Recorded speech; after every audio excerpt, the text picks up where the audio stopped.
Tahimik ang gabi nang marinig ni Lito ang mahihinang kaluskos sa sahig ng lumang bahay na minana niya. Sinasabi ng mga matatanda na may mga lihim na hindi dapat tuklasin, ngunit dala ng kuryosidad, sinundan niya ang tunog. Sa dulong bahagi ng sala, may natuklasan siyang maliit na siwang na natatabunan ng alikabok at mga lumang tabla. Hinawi niya ang mga ito at natuklasan ang isang lumang hatch na matagal nang nakakandado.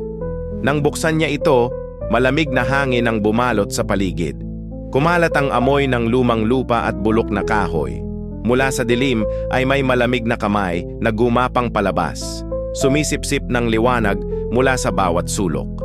Unti-unting nagdilim ang mga bumbilya at ang liwanag ng buwan ay parang nilamon ng itim na usok. Naramdaman ni Lito ang bigat ng presensya. Parang may libong matang nakatitig sa kanya mula sa ilalim. Walang nagawa si Lito kundi tumakbo, ngunit bawat hakbang ay parang hinihigop ng dilim. Sa huling sandali, narinig niya ang bulong, "Salamat sa iyong pagpalaya." Sa isang iglap, nawala ang lahat ng liwanag. Hanggang ngayon, walang nakakakita kay Lito at ang siwang ay muling natakpan, naghihintay ng susunod na magbubukas.